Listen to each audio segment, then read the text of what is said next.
What if I told you that Red Bull has found a loophole in the technical regulations that could give it such a big advantage that there are already formal protests to the FIA, even before a single lap has been run?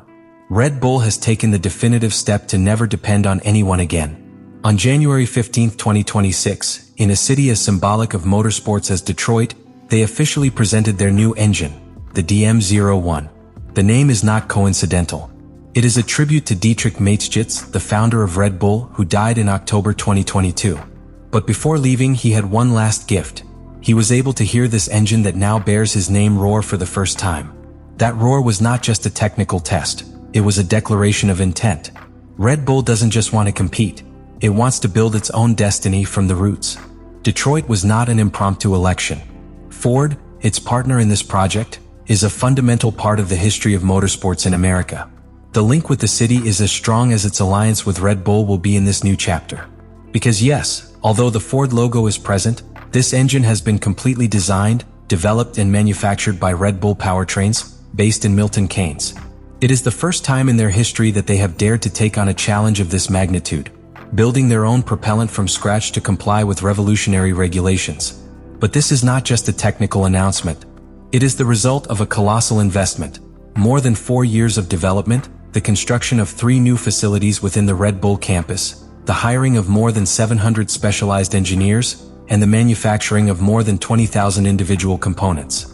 All this to reach the DM01, a power unit that seeks to challenge not only the limits of the regulations, but also those of modern engineering. This level of ambition also comes amid deep internal restructuring. Christian Horner, director of the team since its origins, was relieved in July 2025 after an internal storm that still generates speculation. Helmut Marko, a key figure in developing young talent and longtime advisor to Red Bull, also left his role at the end of the same year. With them off the board, the responsibility now falls on Laurent Mekies, a figure who until recently was outside the Red Bull universe, and who now carries on his shoulders the double task of leading the team on the track and supervising one of the most ambitious technological projects of the modern era. This fusion of technical revolution and institutional change is much more than a reconfiguration. It is a total commitment to independence, to technological sovereignty, and above all, to recover the crown that McLaren and Ferrari took from it in 2024. It is not just about building an engine. It's about building an empire based on engineering, long-term vision, and an uncompromising philosophy. And all this with a very real countdown on the horizon. The 2026 season will be the testing ground.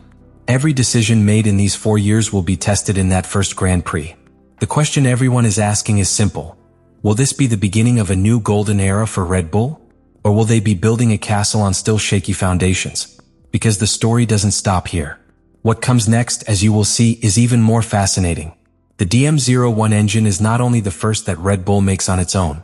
It is a symbol of how the Austrian team seeks to redefine its identity, no longer as an engine customer or external drive adapter, but as a complete manufacturer with a disruptive vision. To understand why this engine is so special, you first have to understand the framework around it. The 2026 regulations are not just another change in Formula One. It is, in many ways, a restart. For the first time since 2014, the category will undergo a radical transformation in power units.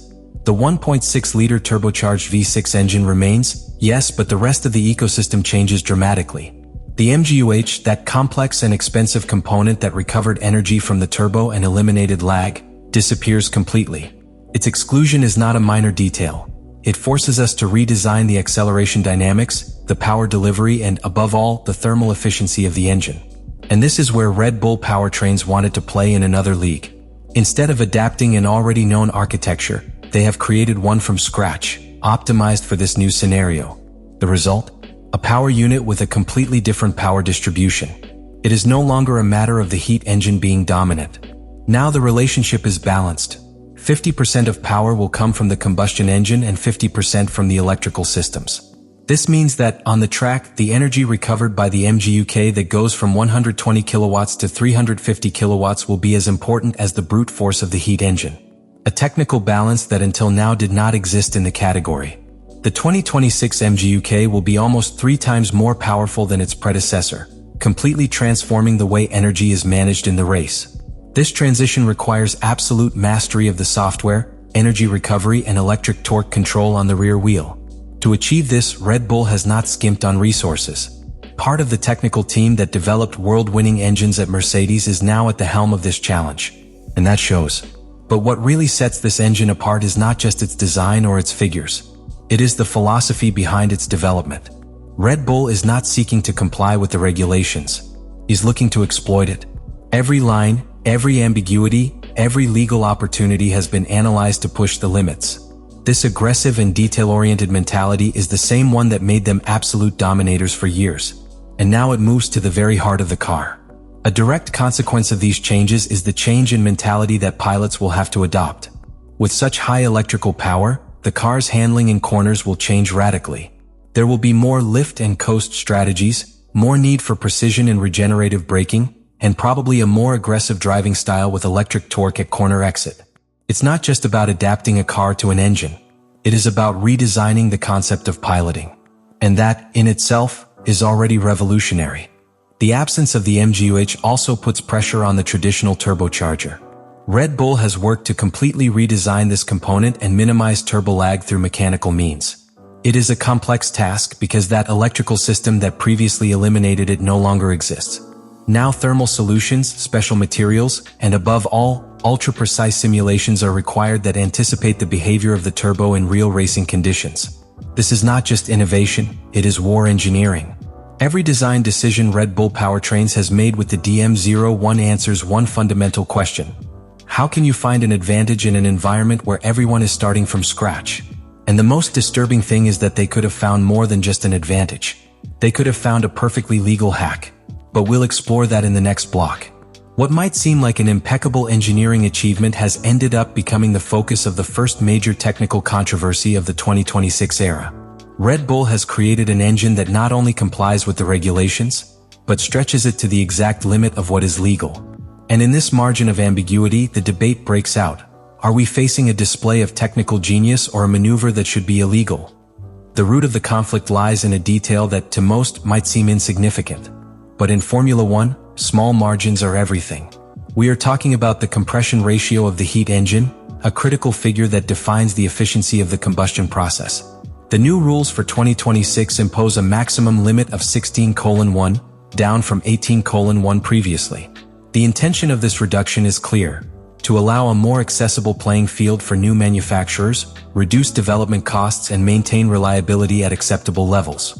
But this is where Red Bull Powertrain's interpretation comes in.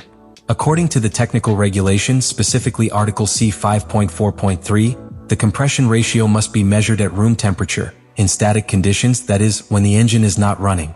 This seemingly innocent detail opens a huge door. Because if the ratio is measured when the engine is cold, what prevents this ratio from increasing under real operating conditions? The answer is nothing. At least, if you know how to manipulate the thermal expansion of the engine's internal materials.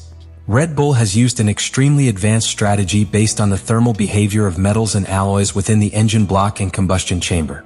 When these components reach operational temperature, in some cases, more than 1000 degrees Celsius in critical areas, their volume changes. That expansion can functionally alter the actual compression ratio of the engine during the race, raising it above the nominal limit of 16:1. But beyond the technical and legal aspect, the controversy also has a strategic component. Red Bull is sending a clear message to the rest of the grid. They are not here to simply adapt. They are here to dominate. And if that means walking the tightrope of the regulation, they will do it with pride. We are in January 2026. The season hasn't started yet. No car has touched asphalt under regulations.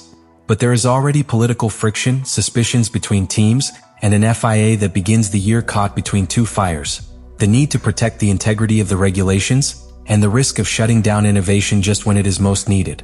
The category faces an unprecedented dilemma. If Red Bull has complied with the regulations to the letter, then they have demonstrated technical mastery that should be applauded. But if its interpretation violates the spirit of the regulations, as its rivals argue, then what is the FIA's responsibility for not having foreseen this loophole? This moment is a turning point, because the DM01 engine is not only a machine, it's a strategy, it's a sign.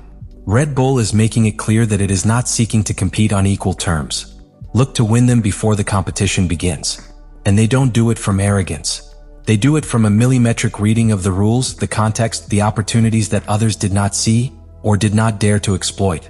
And at the center of all this, Max Verstappen.